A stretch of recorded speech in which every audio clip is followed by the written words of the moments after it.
So, as you heard, the topic right now is Western self-contempt, cultural self-hatred. To give a couple of examples so everybody sort of knows what it is that I'm talking about, there was a couple of years ago a Scandinavian airline commercial where they said that there's no such thing as Scandinavian culture. Everything that we love about Scandinavia actually comes from outside. Or it is when a Frenchman waves a French flag or a German waves a German flag, and they are assumed to be fascists or even Nazis. It is in my own country, the United States, which is at least now what I call my home, have for a long time, when people tear down statues of our founding fathers, thinking that this is in some way progress. That is cultural self-hate. To share one personal anecdote, many years ago, in an earlier lifetime, I was a volunteer teacher in sub-Saharan Africa, in Namibia. And when we were in orientation there, the American group leader of our group of volunteers said that living in a different culture had taught her that those who attacked us on September 11th, 2001, had a point.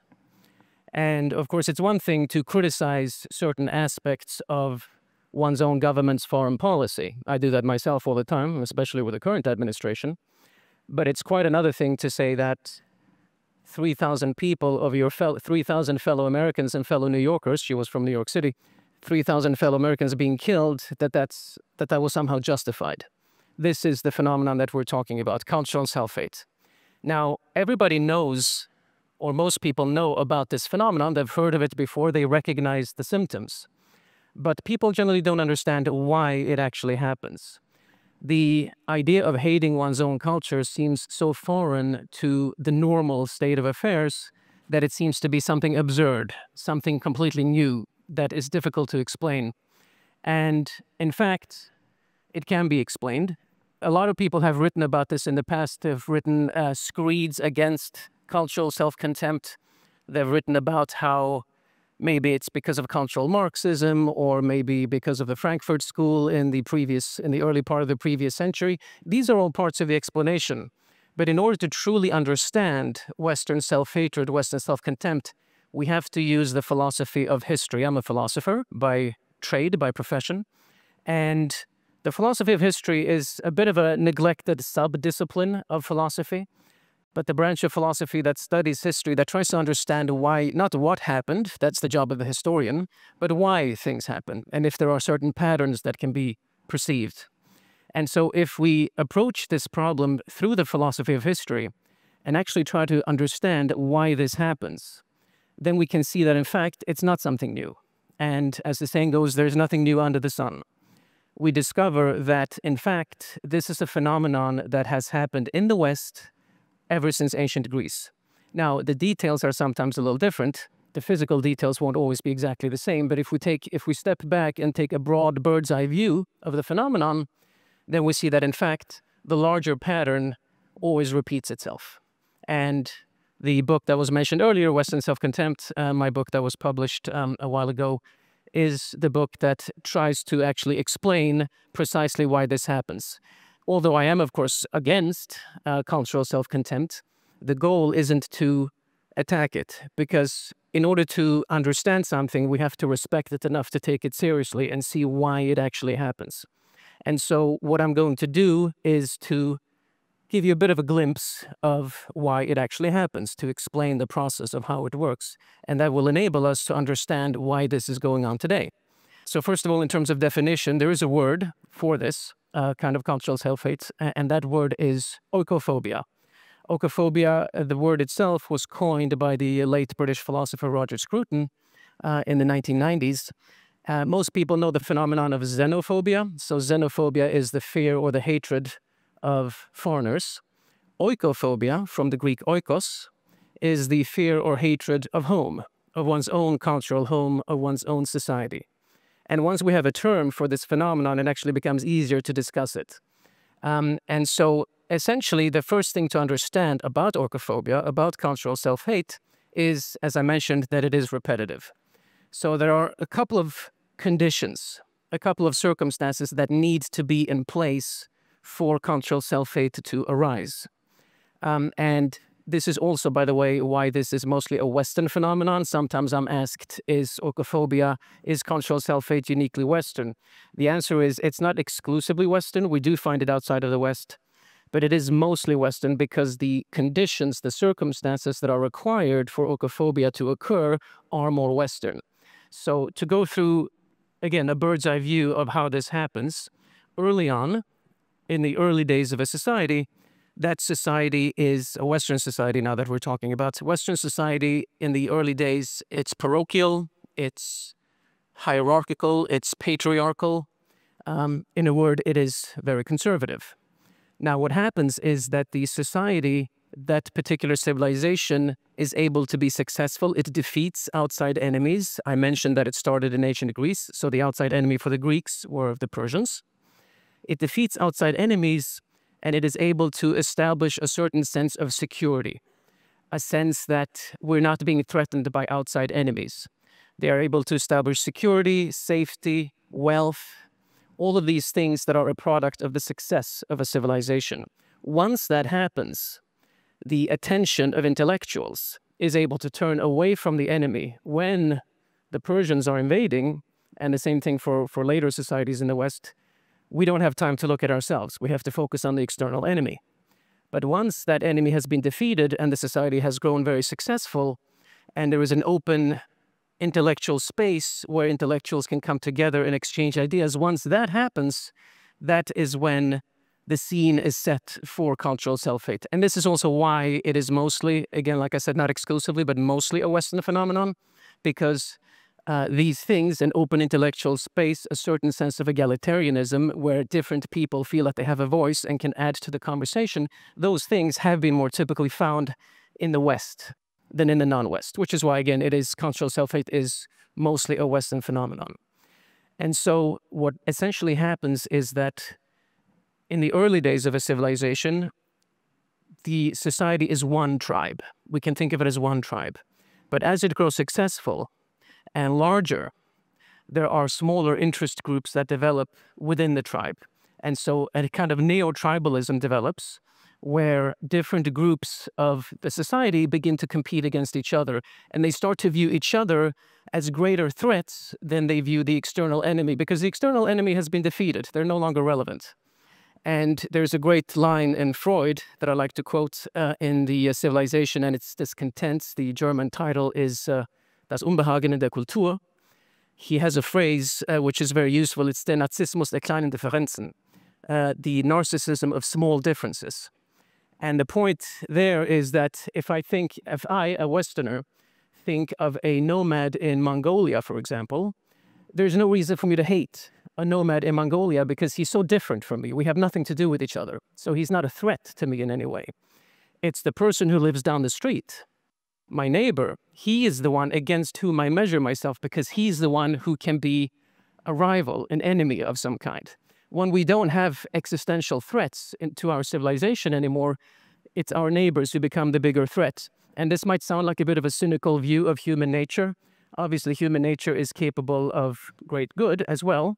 But we do generally, some people more than others, but we do generally have a need to identify ourselves by measuring ourselves against something external.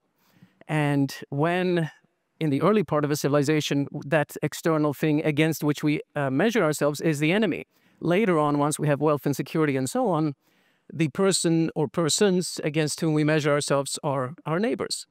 And so we are able to raise ourselves up by pushing down the rest of our society. This is basically how oikophobia happens. And it's important to understand that because it is tied to human nature in this way, it happens repeatedly in history. Because while physical details are different from civilization to civilization, human nature, as already the great Greek historian Thucydides knew, human nature is always the same. It was the same 2,500 years ago when he lived. It will be the same 1,000 years from now. And because human nature is a stable factor through history, it stands to reason that cultural self-hate is not some new absurd phenomenon. It is something that we can understand very well by looking at the philosophical, historical, and cultural anthropological development of self-hate in history. And so self-hate basically occurs shortly after a civilization has reached its peak.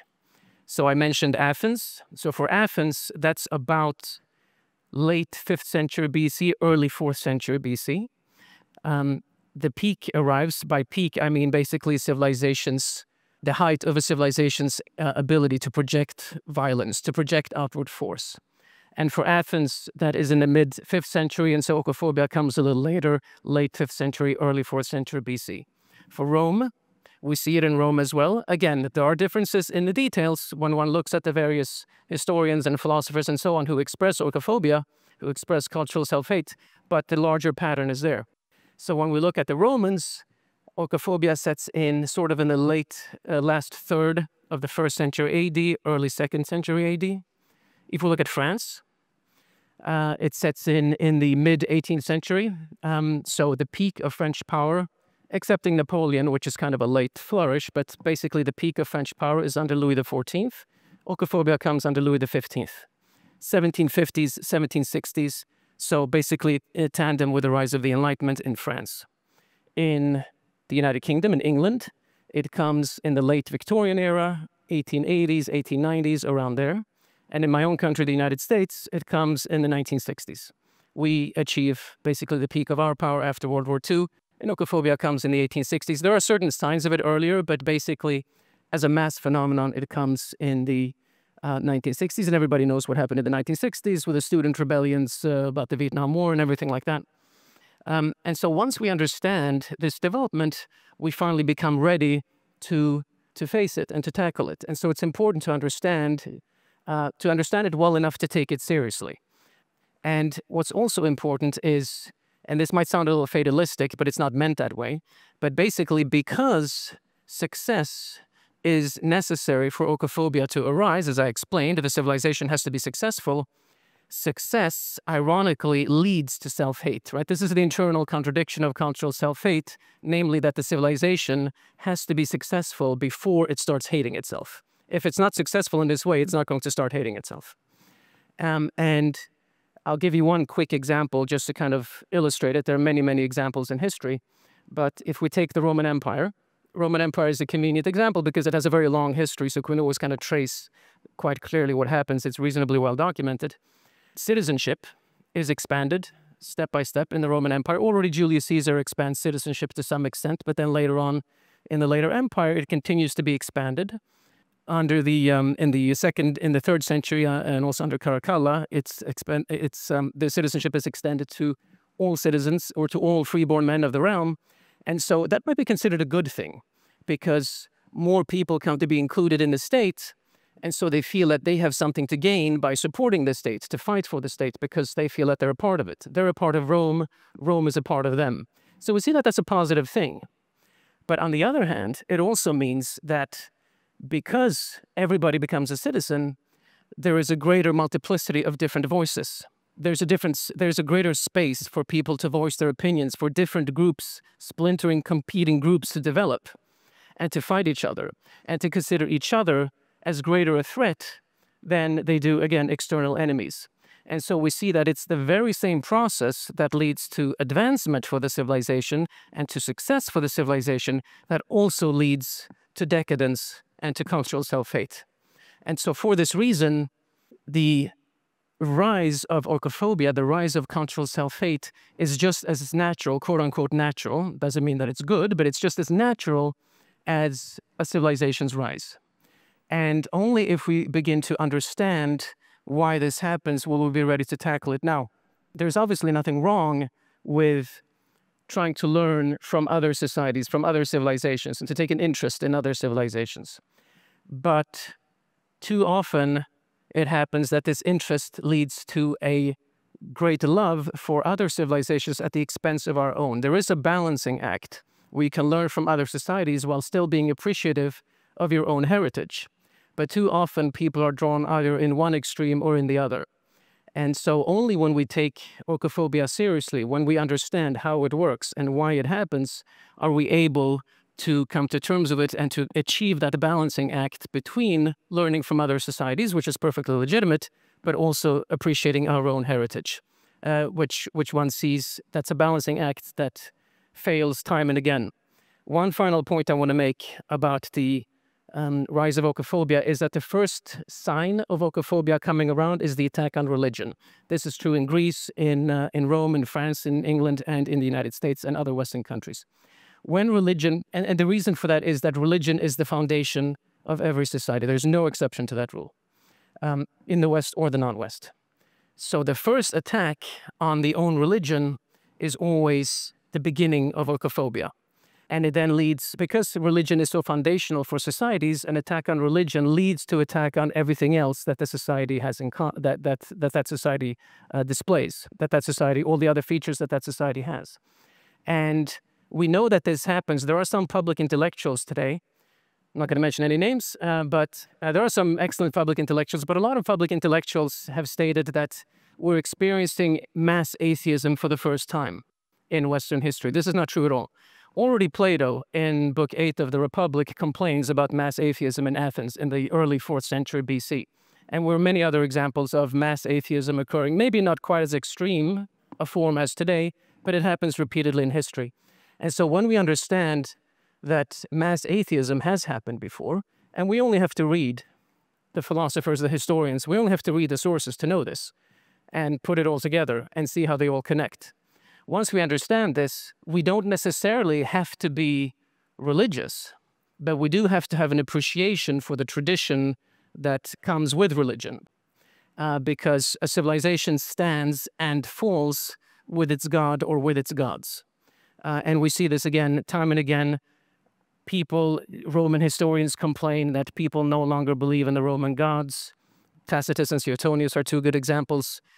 Plato and Isocrates complain that people no longer believe in the Greek gods. And again, it repeats itself over and over again. So the final point I want to leave you with is that by understanding oikophobia, by respecting the phenomenon enough to really look at it seriously and see how it happens, only then will we be able to combat it. Only then will we understand what is required for us in order for us to start loving ourselves again as a society. Thank you.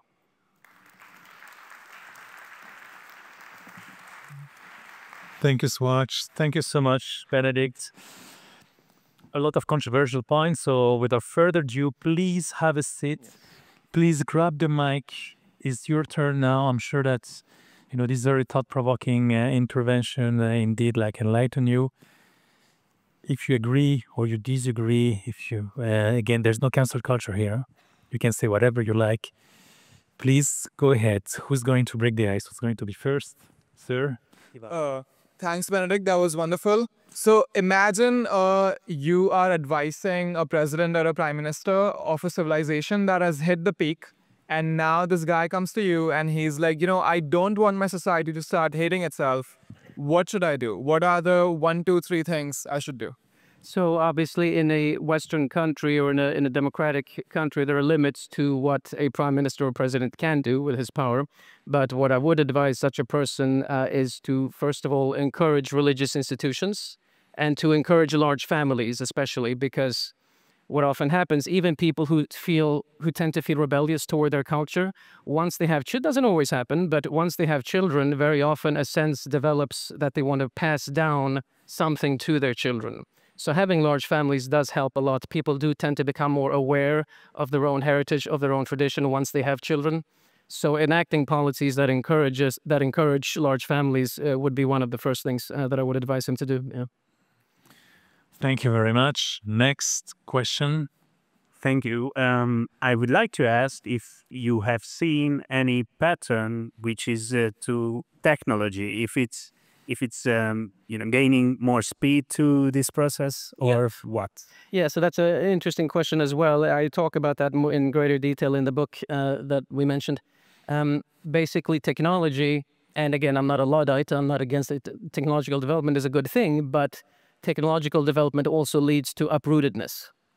So it speeds up the process. And again, one can go back to antiquity to find the same pattern. Again, physical details are going to be different, but for example, the Athenians accomplished great innovations in trireme technology. which allowed them, which basically opened up the Eastern Mediterranean for them, so that they were able to import new ideas at a much greater rate than they otherwise would have been able to do through trade and so on.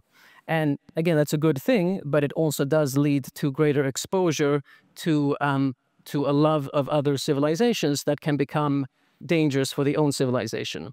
And obviously today we see obviously not trireme technology, but the same pattern of the internet leading to much greater connectivity across the world, which again is a wonderful thing for somebody who, for example, is a researcher like me and for many other types of people.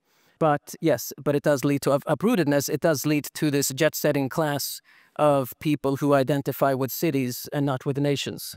Right? They like I gave a talk in Paris last week, or now I'm flying into New York to sell my book or whatever it is, and it leads to uprootedness among a certain class of people, among a certain intellectual elite, and that is also again also a repetitive pattern. The scientific pursuit and intellectual pursuit is often collaborative, and that requires a flow across borders, which is a good thing. But again, that does speed up the loss of one's own national identity. Yeah, definitely. Sir, thank you. Thank you. I have two questions. One question is, you talk about the religion, the oikophobia. How do you lead now with the Western European countries who has now two religions mainly in Europe? How they can lead with this situation? And the second question, I'm from Argentina, but 100% Hungarian blood, but we have a different situation. In South America, we have a situation that we had the oikophobia due to the economic situation. How do you lead with that? Not the religion point of view, of the economic point of view. Mm-hmm. Yeah, so in terms of the two religions of Western and Northern Europe, yeah.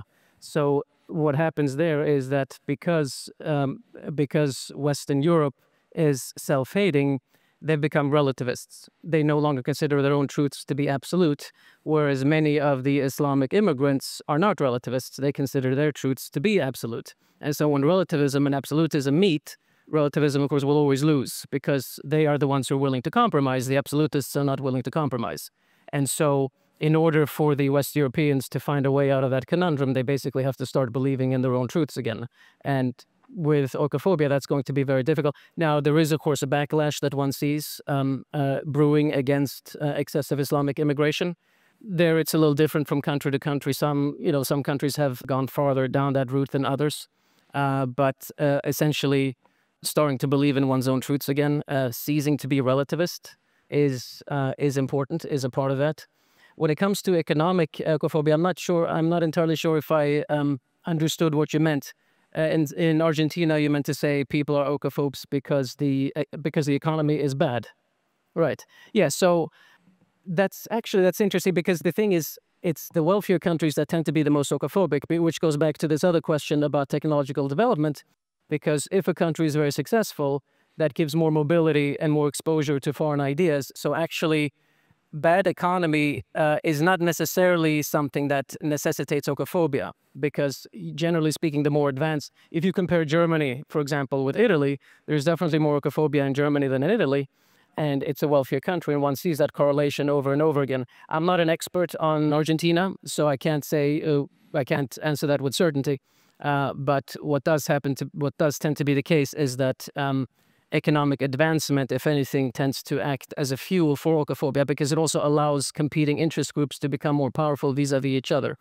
And so again, that's the double-edged sword of something positive also having this negative side. Thank you very much for the question. Muchísimas gracias. We are done. Unfortunately, we are running out of time, but you had time also to address quite a few questions. A round of applause for Benedict Beckeld. It was excellent. Thank you very much. Thank you.